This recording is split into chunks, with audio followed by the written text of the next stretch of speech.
the House of Representatives on Friday after the election is genuinely still in play.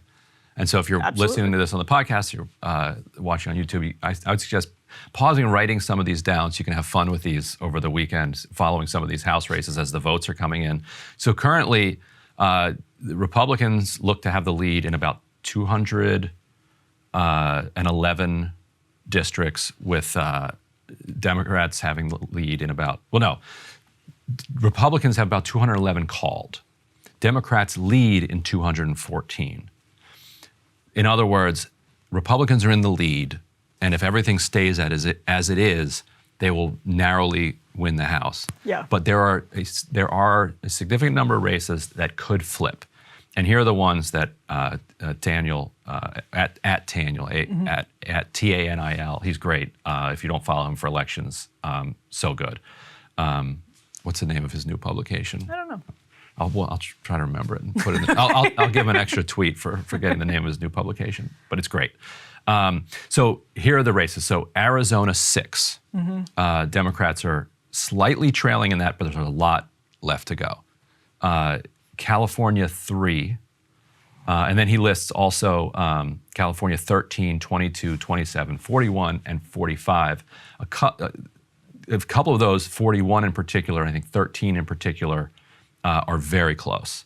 Colorado 3, which is Boebert, that we'll see. Looks like she's pulling it off. Looks like she's pulling it off, and then there's some weird shenanigans going on with they fired the election counter in Pueblo. Did you see this? I didn't.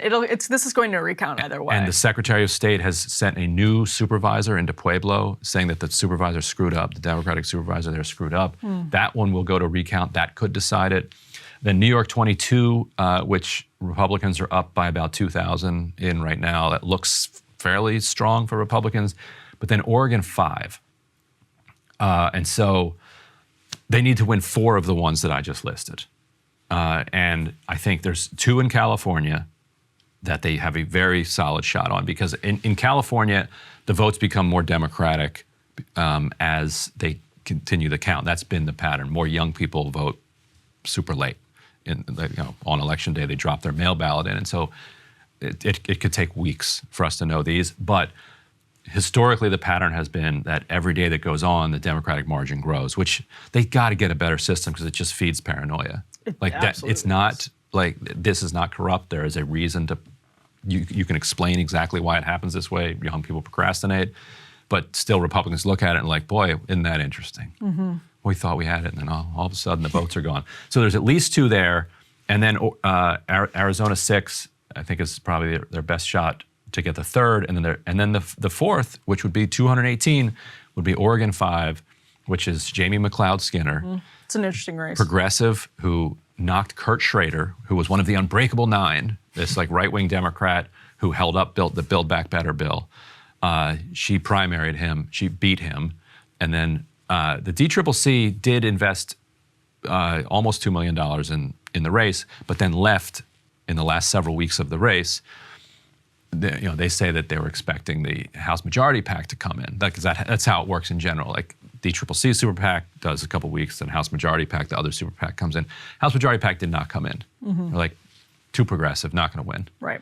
And so if they lose a race because they felt the candidate was too progressive, and she loses by less than 1,000 votes, and as a result they lose the House, after instead spending the money on Sean Patrick Maloney, the DCCC chair who lost,